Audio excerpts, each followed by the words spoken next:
G'day and welcome to the Grow a Small Business Podcast. I'm your host, Troy Truen. Each week, we speak with an owner who has grown a business with 5 to 30 team members to something bigger. Diving into their numbers and unearthing the pain they've experienced, we explore what they did to overcome each barrier and what they would do differently from day one. Let's get into it. Welcome, everyone. Today, we're breaking from the usual format and speaking with a subject matter expert on cybersecurity. I'm here with Mariae Leckie from the Project Lab based in Hobart, Tasmania, where I am. Thanks for your time. Thanks, Troy. Great to be here. Let's start with how we know each other. So it's Bev Jefferson from Oz Industry here. She's also based here in Tasmania. She put us in touch and thought this would be a great topic for the audience to get across. Yes, Bev's been very helpful, and fortunately Oz Industry has funded the Project Lab to undertake the Cyber Up project for small, medium enterprises in Tasmania. Great, and it's becoming more relevant and important these days. There's a lot more attacks, which I'm sure we're going to talk through in a moment. So it's great that we're covering this topic. Yes, it's really timely. I think with COVID going to be here for a while, the hybrid working from home models and businesses having to quickly pivot has seen cyber attacks absolutely skyrocketing. Yeah. Well, tell us a bit about your background and experience. Sure. I used to be the CEO of Crime Stoppers Tasmania.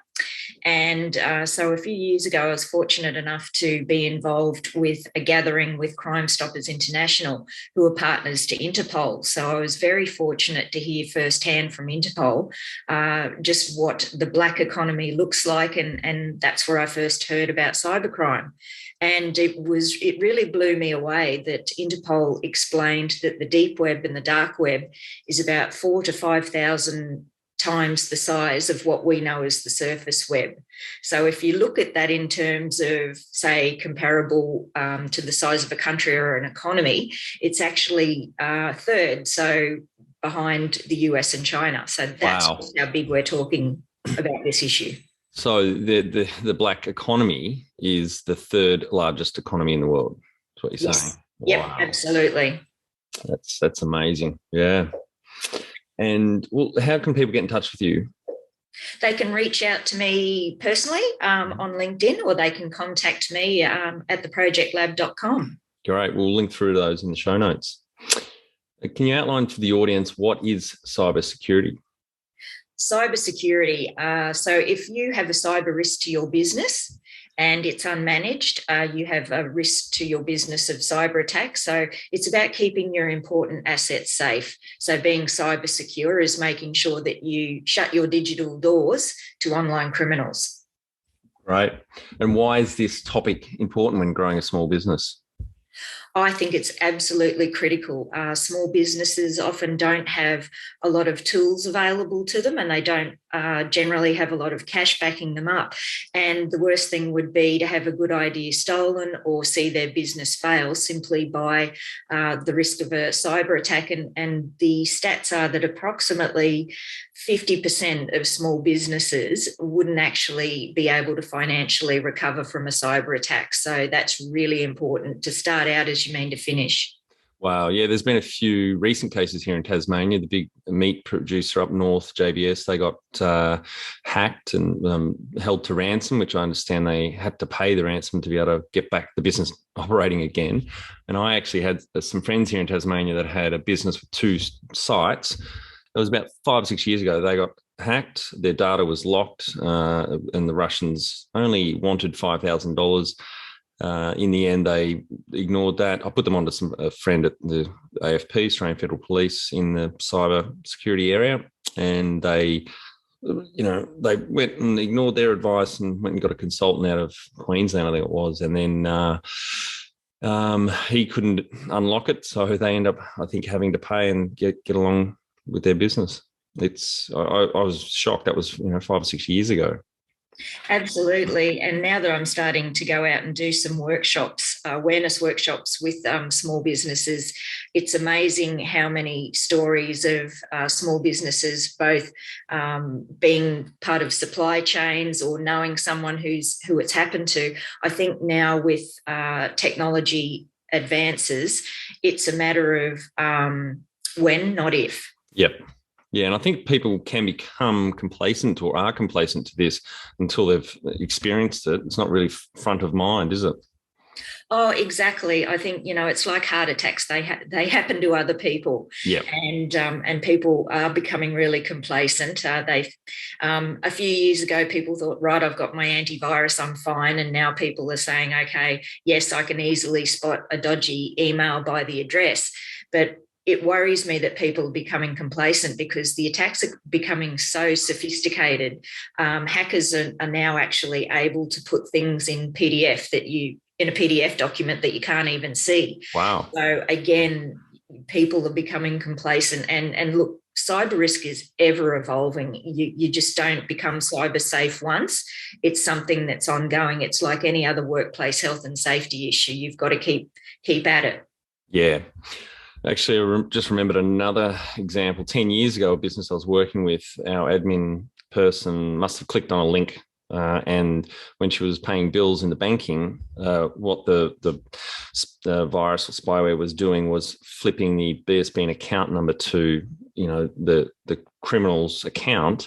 And we obviously didn't find out about it for some months when suppliers started saying, hey, you haven't paid us, whereas our admin person clearly had made the payment, but the account details just got flipped the second that she was pressing pay. It was, that was 10 years ago. So I imagine now it's a lot more sophisticated than that. Oh, absolutely. And it's happening to Tassie businesses every day. It's impersonating a known and trusted supplier, and it might be a $19,000 invoice. And again, you don't get that money back. Once it's gone to Nigeria or any other third party, it's gone. Yeah. So again, that's the big warning for small businesses, that these sorts of things can kill your cash flow. They can lower your productivity. They can destroy your data, and also definitely affect your reputation. What happens if you don't practice good cybersecurity? What else can be the impacts? Look, the cost of actually containing and recovering from an attack is huge. It could take weeks. And again, some of the larger companies that I am aware of are still now even trying to recover even small systems. So the extensive impact is huge on productivity, and the cost. Just by way of example, people probably don't know that if you're breaching people's details, if a hacker has a data breach, that you possibly have to insure those individuals for 10 years against identity theft. Oh, wow. Really? Yeah, absolutely. And also, just because you outsource services to a managed service provider, you can't outsource your risk. And people, again, think that they're insured against data breaches, but I would really encourage people to read the fine print. There was a very large Tassie organisation who was actually fined $11 million last year because it was found that they weren't actually doing enough to prepare. It was a financial organisation. So, again, the regulations are very strict. So it's not just technical security you need to look at here. It's going through your legals, talk to your legal team and your insurer as well to understand what your exposure is here if something does go wrong. Absolutely. And look, the biggest takeaway for people, I think, at the moment is to understand that this is a people issue. It's not technology. This should be at the forefront of every risk register, and boards should be talking about it. And it's not just one person's problem. It's everybody's.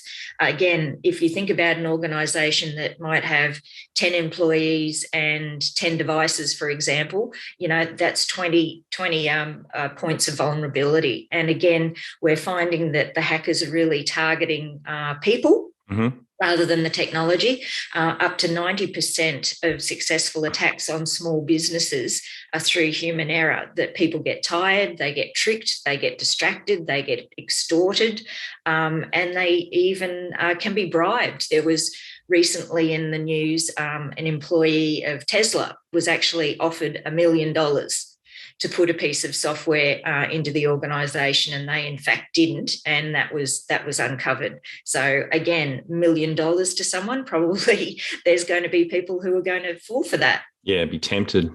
Just back on businesses' recovery from attacks or lockouts like this. I remember the one and only job I've ever had out of uni before I started my own businesses was for a very large accounting firm, but I leaned on my computing side. So I was out working with a lot of large companies and did a bit of work within one of the two major supermarkets here in Australia.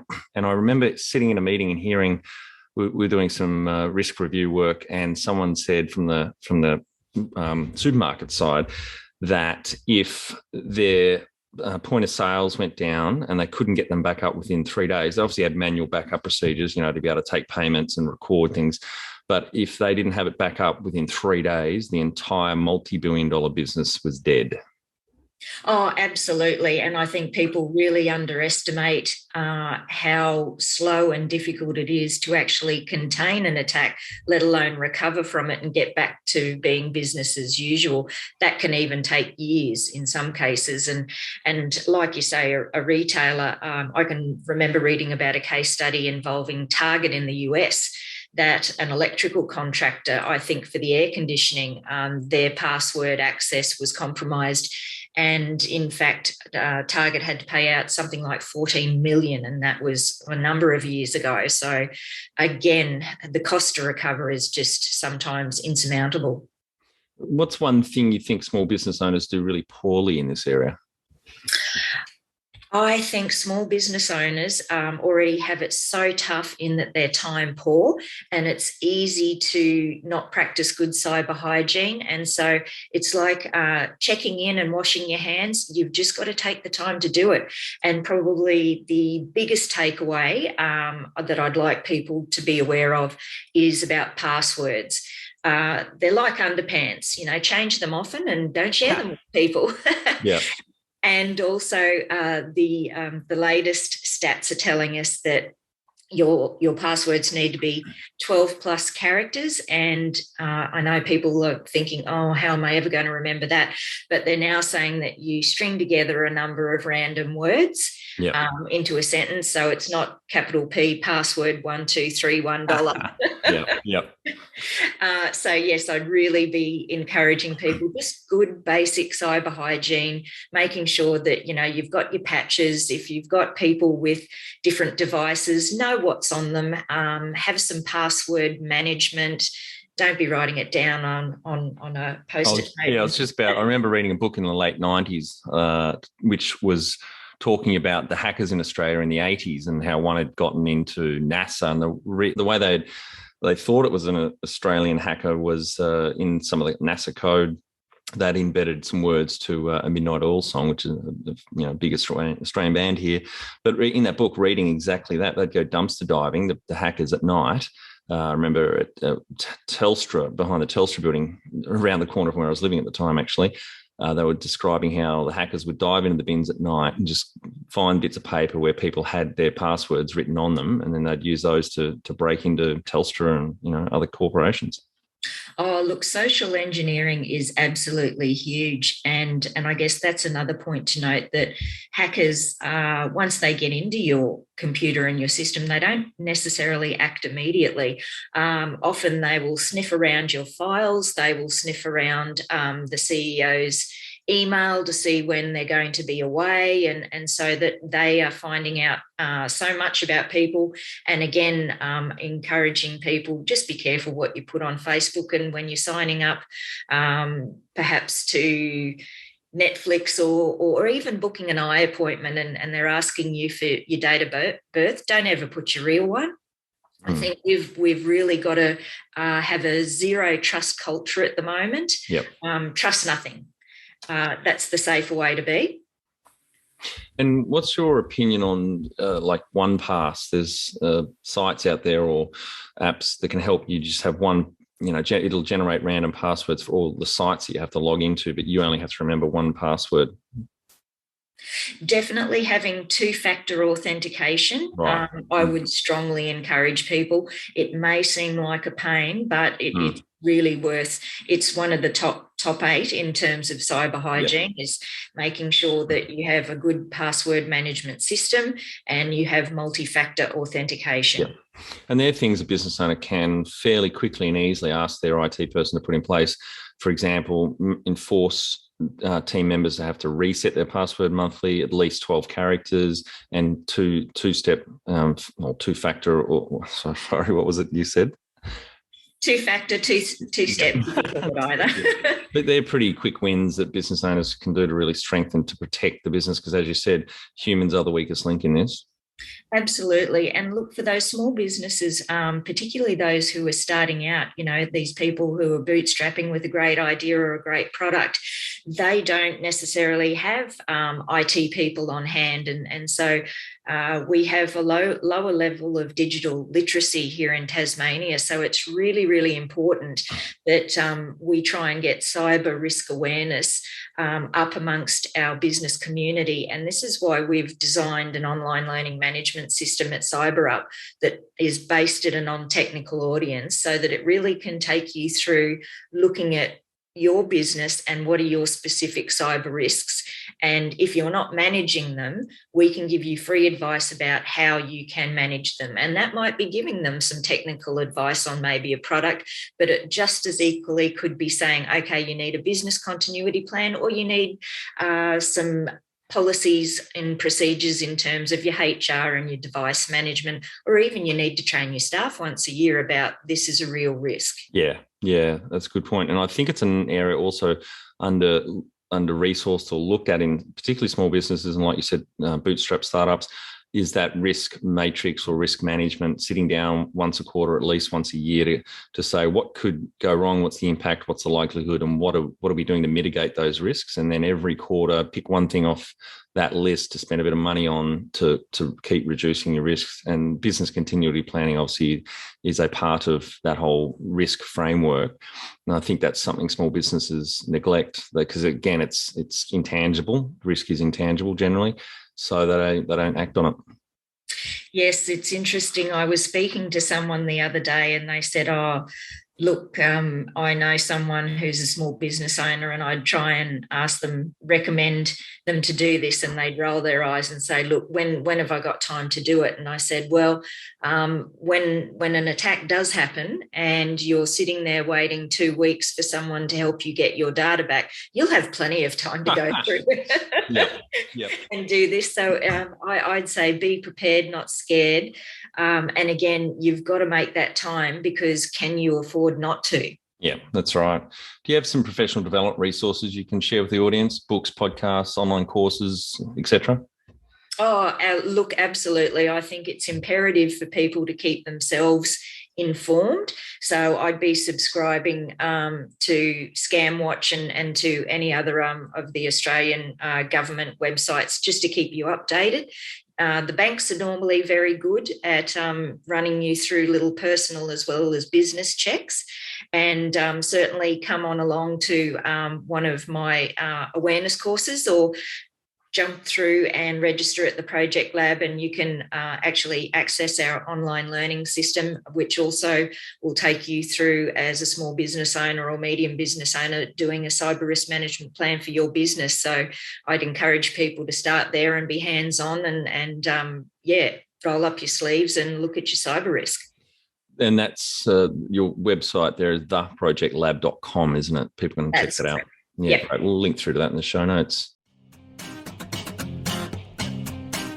Be the change you want to see in your business. Become more productive and less stressed with our free Transform Your Performance online course. Once you see the benefits, put your entire team through the course at no cost. We start out by telling you the secret to guaranteed success. Then over 100 lessons help you be more focused, present, productive, and feel more in control about work. growasmallbusiness.com.